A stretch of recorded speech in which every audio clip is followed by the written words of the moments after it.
அனைவருக்கும் வணக்கம். இன்னைக்கு வீடியோவில் என்ன பார்க்க போகிறோம் அப்படின்னா, சுடலை மாடன் சுவாமி. சுடலை ஆண்டவர் அப்படின்னு சொல்லுவாங்க.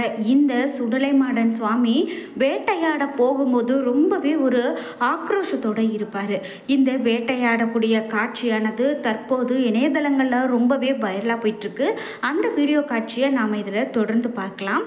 அந்த வேட்டையாட சுவாமி போகும்போது அங்கு நடக்கக்கூடிய மிக பெரும் ஒரு ஆச்சரியமான காட்சியை நாம் பார்க்க போகிறோம். இப்போ நாம் பார்த்துட்டு இருக்கக்கூடிய இந்த வீடியோ காட்சி ரொம்பவே மெய்சிலிர்ப்பை ஏற்படுத்தக்கூடியது அப்படின்னு சொல்லலாங்க. என்ன அப்படின்னா, இந்த காட்சியில் சுடலை மாடன் சுவாமி வேட்டைக்கு போகும்போது அங்கு கூடவே பேய்கள் இருக்கிறது அப்படின்னு சொல்லக்கூடிய ஒரு காட்சியை தான் நாம் பார்த்துருக்கோம். அதாவது இந்த சாமி வேட்டைக்கு போகும்போது சுடுகாட்டில் இருக்கக்கூடிய பேய்கள் இந்த சுவாமி பின்னாடியே போகுமா. அப்போது அந்த சுடலை மாடன் ஆக்ரோஷமான ஒரு நடனத்தை ஆடிக்கிட்டே போயிட்டே இருப்பார். அவர் முன்பு யாருமே போக மாட்டாங்க. இந்த காட்சியானது நமக்கு பார்க்கும்போது ஒரு சினிமா காட்சி போல ரொம்பவே ஒரு ஆச்சரியத்தை ஏற்படுத்துவதாக இருக்குது அப்படின்னு சொல்லலாம். இந்த சுடலை மாடன் காட்சியை நீங்களும் உங்களுடைய சிறு வயதிலையோ அல்லது நீங்களும் பார்த்துருக்கீங்க அப்படின்னா அந்த அனுபவத்தை கீழே மறக்காமல் கமெண்ட் பாக்ஸில் பதிவிடுங்க. அது மட்டும் இல்லாமல் இந்த காவல் தெய்வங்கள் அப்படின்னு சொல்லக்கூடிய கருப்பன் சுவாமி, சுடலை மாடன், முனியப்பன் இது போன்ற சுவாமிகளுடைய கதைகள் எல்லாம் நாம் சிறு வயதிலிருந்து கேட்டு வளர்ந்திருப்போம். அப்படி உங்களுடைய வாழ்க்கையில் ஒரு பாதித்த கதை இருக்குது அப்படின்னா மறக்காமல் கமெண்ட் பாக்ஸில் பதிவிடுங்க. உங்களுடைய ஊருக்கும் இது போல் காவல் தெய்வம் இருக்குது அப்படின்னாலும் அந்த சுவாமியுடைய பெயரையோ அல்லது குலதெய்வத்தினுடைய பெயரையோ கீழே கமெண்ட் பாக்ஸில் பதிவிட்டுட்டு வீடியோக்கு ஒரு லைக் பண்ணிவிட்டு வீடியோவை தொடர்ந்து பாருங்கள். இதே போல் இன்னும் நிறைய சுவாரஸ்யமான தகவல்கள் வீடியோக்குள்ளே சொல்லப்பட்டிருக்கு. நீங்கள் இன்னும் உற்சாகம் டிவி சேனலை சப்ஸ்கிரைப் பண்ணாமல் இருந்தால் சப்ஸ்கிரைப் பண்ணிக்கோங்க. கூடவே இருக்க பெல் ஐகானை மறக்காமல் கிளிக் பண்ணிடுங்க. வாங்க வீடியோக்குள்ளே போகலாம்.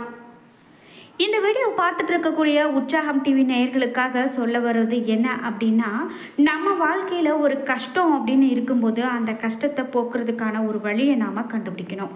அப்படி ஒரு வழியாக என்ன சொல்கிறாங்க, நிறைய பேர் அனுபவ ரீதியாக என்ன சொல்கிறாங்க அப்படின்னா, ஒரு ஜோதிடரிடம் என்னுடைய ஜோதிடத்தை பற்றி என்னுடைய வாழ்க்கையை பற்றி நான் கேட்கும்போது அதில் என்னென்ன நான் செய்யணும், என்ன பரிகாரம் செய்யணும், எப்படியெல்லாம் மேற்கொள்ள வேண்டும் அப்படிங்கிறத தெரிந்து கொண்டு இப்போ நான் எந்த பிரச்சனையும் இல்லாமல் நிம்மதியாக இருக்கிறேன் அப்படின்னு சொல்லக்கூடியதை பார்க்குறோம். அந்த வகையில் வராகி அம்மன் ஜோதிட நிலையத்தை நீங்களும் தொடர்பு கொண்டு பேசி பாருங்கள். கண்டிப்பாக உங்களுடைய வாழ்க்கையிலும் நிறைய மாற்றங்கள் வரும். வீடியோவுக்கு கீழே டிஸ்கிரிப்ஷனில் வராகி அம்மன் ஜோதிட நிலையம் என்று தொலைபேசி எண் கொடுத்துருக்கேன். அதற்கு தொடர்பு கொண்டு பேசி பாருங்கள். சரி, நாம் இப்போது சுடலை மாடன் பற்றி பார்க்கலாங்க. சுடலை மாடன் அப்படின்னு பார்க்கும்போது நம்ம தமிழகத்தினுடைய தென் மாவட்டங்களில் சுடலை மாட சுவாமி கோவில்கள் அதிகமாக இருக்கும். இந்த கோவில்கள் பெரும்பான்மையாக திறந்த வெளியில் தாங்க இருக்கும். அதாவது காவி கோடுகள் போடப்பட்ட திண்ணையின் மேலே முக்கோண வடிவிலான பீடங்களாக அமைக்கப்பட்டு இந்த கோவில்கள் இருக்கிறத பார்த்துருப்போம். சாதாரணமாகவே கிராமப்புறங்களில் எவ்வளவோ பிரம்மாண்டமான கோவில்கள் இருந்தாலும் கூட இந்த காவல் தெய்வத்தினுடைய கோவில்கள் அப்படின்னு பார்க்கும்போது காவல் தெய்வங்கள் பெரும்பாலும் திறந்த வெளியில் தான் இருப்பாங்க. திறந்த வெளியில் ஒரு சிறிய அளவு சிலையாகவோ அல்லது பெரிய ஒரு கல் வடிவத்திலேயோ அப்படி தான் காவல் தெய்வங்கள் அமைக்கப்பட்டிருக்கும். சில கோவில்களில் இந்த பீடங்களின் முன்பகுதியில் சுடலை மாடன் சுவாமி உடைய உருவப்படமும் வரையப்பட்டிருக்கும்.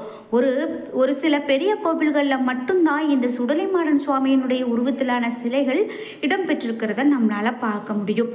சுடலை மாட சுவாமி பெரிய மீசையோடு வலது கையில் அருவாள், இடது கையில் கம்பு போன்றவற்றோடு மாட்டினுடைய வாகனமாக கொண்ட காட்சியாக நமக்கு சொல்லப்படுறாரு. சுடலை மாட சுவாமி சிலருக்கு குலதெய்வமாகவும் சிலருக்கு சில கிராமங்களில் காவல் தெய்வமாகவும் இருக்காரு. உங்களுக்கும் சுடலை மாட சுவாமி குலதெய்வம் அப்படின்னா கீழே மறக்காமல் கமெண்ட் பாக்ஸில் பதிவிட்டுட்டு வீடியோக்கு ஒரு லைக் பண்ணிடுங்க. சுடலை மாட சுவாமி வீட்டில் இருக்கக்கூடிய திருக்கோவில் திருவிழாக்களின் போது நடத்தப்படக்கூடிய வில்லுப்பாட்டு, கணியன் கூத்து போன்ற நாட்டுப்புற கலை நிகழ்ச்சிகள் சுடலை மாட சுவாமியினுடைய தோற்றம் குறித்த கதைகள் சொல்லப்பட்டிருக்கிறது வழக்கமாக இருக்கும். இந்த கதைகள் அப்படின்னு பார்க்கும்போது 2 வெவ்வேறு விதமாக சொல்கிறாங்க. அதை பற்றியும் நாம் பார்க்கலாம்.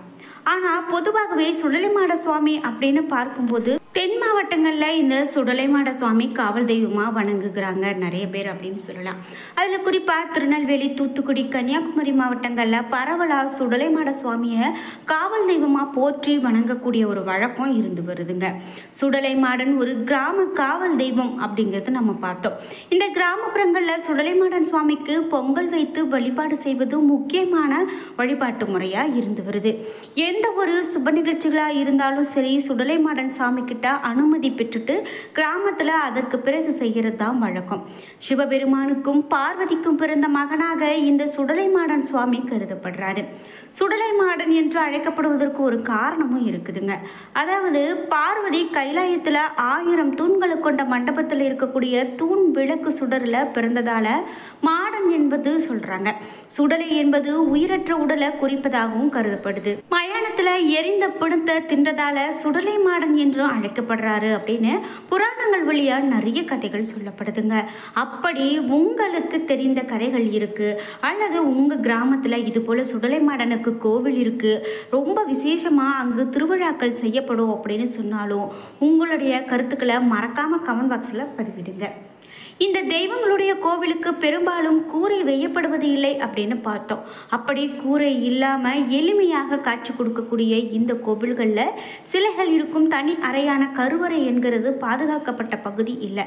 சுவாமியினுடைய சிலையை தொட்டு வணங்கக்கூடியது இங்கு வழக்கமாகவும் செய்கிறாங்க. இந்த தெய்வங்கள் பெரும்பாலும் மணல், சுண்ணாம்பு கலந்த திட்டுக்களாக முக்கோண வடிவில் உருவாக்கப்பட்டு வெள்ளையடிக்கப்பட்டிருக்கும். வெள்ளையடிக்கப்பட்ட திட்டுக்களின் சுவாமிகளின் முகம் மட்டும் வரையப்பட்டிருக்கும், அல்லது காவி நிற கோடுகள் நீலவாக்கில் போடப்பட்டிருக்கும்.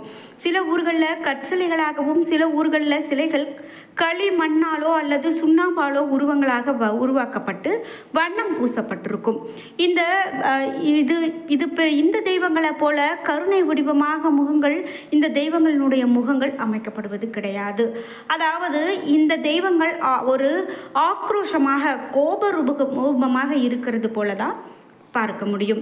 ஆண்டுக்கு ஒரு முறை அல்லது குறிப்பிட்ட கால இடைவெளியில் இந்த தெய்வங்களுக்கு சிறப்பு விழாக்கள் கொடை விழா அப்படிங்கிற பெயரில் நடத்துகிறாங்க. இந்த விழாவில் ஆடு, கோழி, சேவல், பன்றி இது போன்ற விஷயங்கள்லாம் அசைவங்கள் படைப்பது வழக்கம். இந்த தெய்வங்களுக்கு மது, சுருட்டு போன்ற போதைப் பொருட்கள் படைக்கப்பட்டு வழிபடுவதும் செய்கிறாங்க. இந்த கோவில்களின் கொடை விழாக்களின் பொழுது ஒரு சில பக்தர்கள் சாமியாடும் வழக்கமும் இருக்குங்க.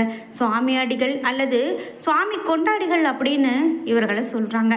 அவர்கள் ஒரு சில குடும்பங்களில் இருந்தே வராங்க அப்படின்னு கூட சொல்லலாம். அது மட்டும் இல்லாமல் இந்த சுவாமி ஆவேசத்தோடு ஆட்டமிட்டு குறி சொல்லக்கூடிய வழக்கத்தை கடைபிடிக்கிறதாகவும், சுவாமி வந்தவங்க அதே போல் ஆவேசமாக வந்து குறி சொல்லுவாங்க. இது குறிப்பிட்ட சிலர் தான் இங்கு இருக்காங்க. குறிப்பிட்ட சிலர் தங்களுடைய குறைகளையோ அல்லது பொதுவான குறைகளையோ தெரிவித்து அதை தீர்க்க வழி கூறுகிறாங்க. சுவாமி ஆடுறவங்களுக்கும் அதற்கு பதில் அளிக்கிறாங்க. அது மட்டும் இல்லாமல் நாம் இந்த தெய்வத்தை நினைத்து என்ன வேண்டுகிறோமோ அது கண்டிப்பாக நடக்கும் அப்படின்னு சொல்கிறாங்க. இந்த கொடை விழாக்களின் பொழுது தீப பந்தம் ஏந்தி ஆடுவதும், நடுசாம வேளைகளில் சுடுகாட்டிற்கு சென்று வேட்டையாடுவதும் சுடலைமாட சுவாமியினுடைய வழக்கமாகவே இருந்து வருதுங்க. கணியான் கூத்து என்று சொல்லப்படக்கூடிய மகுட கச்சேரி, தப்பட்டையோடு கூடிய மேளம் ஆகியவை இசை அமைப்புகள் சுடலைமாட சுவாமிக்கே உரிதான ஒரு இசையமைப்பு. இந்த கோவில்களில் அசைவ உணவு வகைகள் படைக்கப்படுவதால் இங்கு செய்யக்கூடிய விசேஷங்கள் அப்படின்னு பார்க்கும்போது ஏராளமான மக்கள் ஒரு வித்தியாசமான முறையில் செய்யக்கூடியதாக இருக்குது அப்படின்னே சொல்லலாம். குறிப்பிட்டு இந்த கோவில்களில் நாம் வைக்கக்கூடிய ஒரு வழிபாட்டு முறைகள் அப்படின்னு பார்க்கும்போது ரொம்ப ரொம்ப முக்கியமானதாக பார்க்கப்படுகிறது. இந்த சுடலைமாட சுவாமியினுடைய இந்த ஊர்வலமானது அந்த சுவாமி வேட்டைக்கு போகும்போது யாரும் அந்த சுவாமி கிட்ட நெருங்க மாட்டாங்க. சுவாமியானது ஊர்வலம் சென்றதுக்கு பிறகு ஊரே அமைதியாக காணப்படுகிறது. இந்த காட்சிகள் அப்படின்னு வீடியோ காட்சிகளை பார்க்கும்போது சுடலைமாட சுவாமிகள் இங்கு வேட்டைக்கு போகக்கூடிய காட்சி ரொம்ப ரொம்ப நமக்கு வித்தியாசமாக பார்ப்பதற்கே ரொம்ப ஒரு மாதிரி அதிசயமாகவும் இருக்கிறது அப்படின்னு சொல்லலாம். இந்த வகையில் இந்த சுவாமியினுடைய காட்சிகள் அப்படிங்கிறது நமக்கு மிகவும் மெய்சிலிர்ப்பை ஏற்படுத்தும் வகையில் இருக்கிறது அப்படின்னு கூட சொல்லலாங்க. இது முக்கியமாக கிராமப்புறங்களில் தான் இது போன்ற நம்மளுடைய பாரம்பரியமான வழிபாட்டு முறைகளை பார்க்க முடியும். உங்களுடைய ஊர்கள்லையும் இது போல் விஷயங்கள்லாம் சிறப்பாக இருக்குது அப்படின்னா மறக்காமல் உங்களுடைய கருத்துக்களை கமெண்ட் பாக்ஸில் பதிவிடுங்க. என்ன நண்பர்களே, இன்றைக்கி வீடியோவில் நம்ம சுடலை மாட சுவாமியை பற்றி ரொம்பவே ஒரு சிறப்பான தகவல்களை தெரிஞ்சுக்கிட்டோம்.